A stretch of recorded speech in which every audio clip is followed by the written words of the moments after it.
Em nome do Pai, e do Filho, e do Espírito Santo. Amém.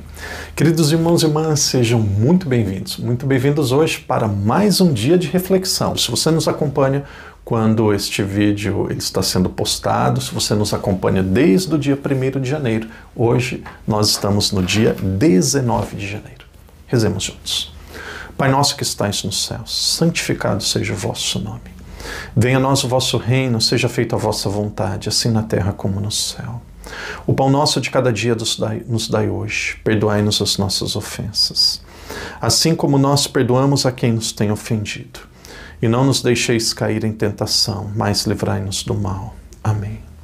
Ave Maria, cheia de graça, o Senhor é convosco. Bendita sois vós entre as mulheres, e bendito é o fruto do vosso ventre, Jesus. Santa Maria, Mãe de Deus, rogai por nós, pecadores, agora e na hora de nossa morte. Amém. Glória ao Pai, ao Filho e ao Espírito Santo, como era no princípio, agora e sempre. Amém. Querido irmão, querida irmã, querido guerreiro e guerreira, nós somos batalhadores. Ler a Bíblia durante o ano não é fácil, vocês sabem disso. Para o padre também não é fácil, tem sempre um desafio, uma dificuldade.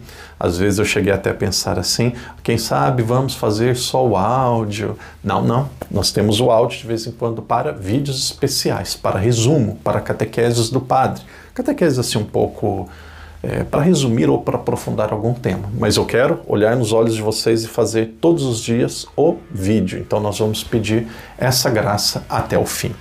Aqueles que quiserem, aqueles que desejarem, aqueles que tiveram tempo para isso, no dia de hoje nós estávamos combinados de lermos o capítulo 7, 8 e 9. O padre vai adiantar um pouco. Nós vamos ler o capítulo 10 e 11 também. Por quê? Porque amanhã nós vamos focar mais no capítulo 12. O capítulo 12 é a Páscoa. E aí nós vamos ligar a Páscoa, vamos ver o que aconteceu no capítulo 12, que é um dos capítulos chaves da Bíblia.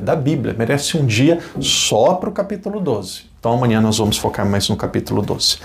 O que a história até agora está contando? O povo chegou no Egito. José levou o povo para o Egito. Deus ele pediu que o povo fosse para o Egito, lá eles passam a ser escravos. E é preciso ter um libertador.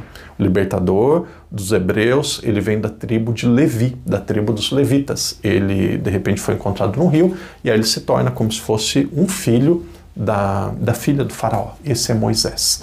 Moisés, ele tem Arão como amigo, como uma pessoa para falar no lugar dele. Ele tem o cajado. Ele foi ao faraó, o faraó se endureceu, e aqui temos 10 pragas no Egito. Muitos teólogos, muitos biblistas dizem que essas pragas são relacionadas aos 10 deuses, 10 adorações que os egípcios tinham naquela época. Vamos olhar 10 pragas como 10 pragas mesmo, como um número histórico, como narra na Sagrada Escritura. Então são 10. Vamos percebendo como que elas vão se organizando. Se você tem a Bíblia, você vai acompanhar na sua Bíblia, depois o padre vai dar uma paradinha ali na 8ª e vai ver um detalhe que para mim chamou muito a atenção. E aí nós vamos para a primeira praga. Qual que é a primeira praga? É uma praga na água, uma praga ali relacionada ao reino mineral. O que acontece? O que o povo tinha de mais sagrado era o rio. Naquele momento, nós vimos ali, ou vamos ver cada vez mais, principalmente daqui para frente, na verdade nós vamos ver daqui para frente, que Deus ele sempre diz assim, não comam animal com sangue. Por quê? Porque o sangue é a vida. O sangue é a vida. Então o sangue ele não pode ser comido. E aí carne com sangue não pode ser comida. Até hoje tem testemunhas de Jeová que falam assim, olha, não pode fazer transfusão de sangue. De certa forma o Antigo Testamento fala isso. Mas depois vem Jesus e fala, o problema não é aquilo que... O problema não é aquilo que entra. O problema é aquilo que sai, fofoca, maledicência, mentira. Então, depois ali, principalmente no livro de Atos dos Apóstolos, capítulo 15, versículo 28, esses costumes judaicos, muitos deles são cortados e não são mais necessários para os cristãos. Então, veja a água, que é símbolo de É algo natural, é algo necessário. Da água começa a sair sangue. Da água começa a sair sangue. Essa é a primeira praga. Da água do rio Nilo, que era o local mais importante, eles não chamavam de rio Nilo, nós chamamos hoje. Da água daquele rio começa a sair sangue. Sangue que significava vida. Imagina água saindo sangue. Então, não vamos entrar em interpretações, vamos ver do jeito que o texto está falando. Primeiro, uma provação, um sinal mineral. Da água sai sangue. E aí depois nós vamos para o reino animal. Ali, depois que saiu água, depois que saiu o sangue da água do rio Nilo, começa a sair da água do rio Nilo as rãs. Começa a sair rã. Rã é sapo. Começa a sair sapo. E aqueles sapos eles vão se espalhando de repente pelo Egito. Imagina. E aí o faraó continua firme, o faraó continua duro. E depois a terceira praga é a praga dos mosquitos. Começam a surgir alguns mosquitos. E aí o faraó tinha alguns adivinhos, alguns magos, e pede para os magos, também quero ver aparecer mosquitos aqui pelo país todo, pelo povoado todo, pelo reino todo. E aí os magos vão e conseguem fazer a reprodução dos mosquitos. E aí o que o faraó fala? Aí, o Deus de vocês, Javé, faz multiplicar mosquitos, mas os meus magos também conseguem fazer multiplicar mosquitos. Isso daqui não é algo de extraordinário.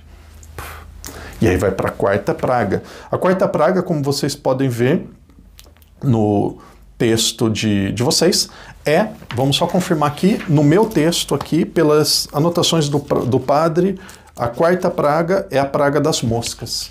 E aí, de repente, moscas, aqui já é um pouco mais do que mosquito, a praga quando começam a aparecer as moscas, o mago, os adivinhos do faraó vão lá e tentam fazer o mesmo milagre, eles não conseguem.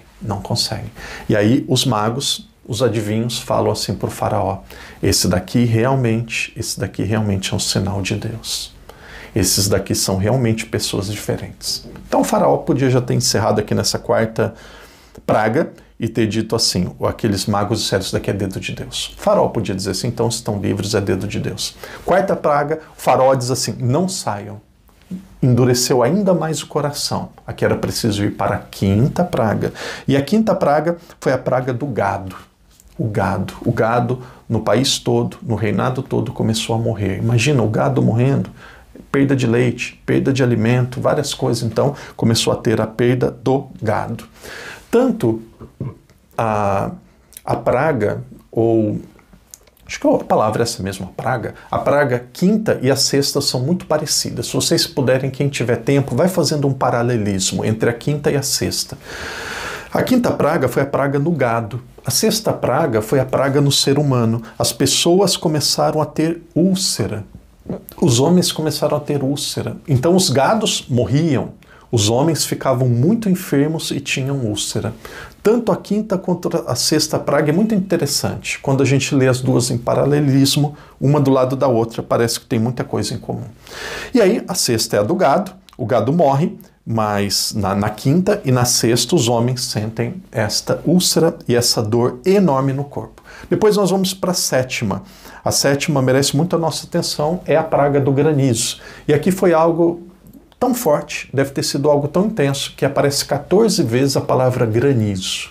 O granizo, o granizo, o granizo. Aqui nós já estamos não nas águas, aqui nós não estamos na planície onde estavam os animais, aqui já começa a ver as pragas do céu. Aqui já começa a ver as tentações, as provações e, de certa forma, os castigos do céu. Vem da água, vem da planície, agora já começa a vir de cima.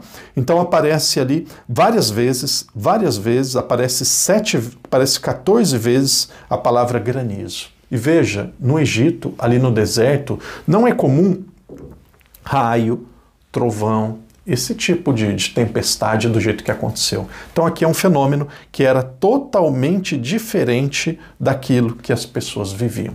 Se nós formos lá nesta praga, que é a praga do granizo é a sétima praga. Se nós olharmos ali, nós estamos no capítulo 9, se vocês olharem os versículos 26 e o versículo 27 e os versículos 28, vocês vão perceber, aqui chamou muito a minha atenção, desta vez eu pequei. Olha o faraó, desta vez eu pequei. Ah, não dá para acreditar, dessa vez eu pequei. Javé é justo. Eu e o meu povo, porém, somos ímpios. Rogai a Javé, pois já bastam estes grandes trovões e a chuva de pedras. Eu vos deixarei ir e não ficareis aqui comigo. Não ficareis mais aqui. E aí, podem ir. Mas depois o faraó muda de opinião. E aí depois nós temos a oitava. Qual que é a oitava? 7 vezes aparece o granito. Depois o versículo do padre é o capítulo 10, versículo 7. Eles começaram a perder dinheiro, começaram a perder plantações. Ali os conselheiros ali do faraó diz assim, esses castigos, se eles forem embora, a gente vai perder menos dinheiro do que com essas pragas. Deixa eles irem embora, vai ser uma economia para nós. Mas o faraó continua irresistente. Ele continua sem mudar o pensamento. E aí depois nós temos a nona é as trevas, e aí depois a 10ª é a morte dos primogênitos. Depois de tudo isso, só depois de tudo isso, o povo vai conseguir a libertação. As 10 pragas do Egito eram um sinal ali que Deus estava do lado do seu povo. Irmão, irmã, que Deus te abençoe, que Deus te proteja. Leia com calma, releia. Amanhã vai ser um dos dias mais importantes, um dos dias mais especiais. Amanhã é o dia 20. Amanhã é o dia que nós vamos conhecer como que era a Páscoa dos judeus. Obrigado pela sua companhia e até amanhã, se Deus quiser.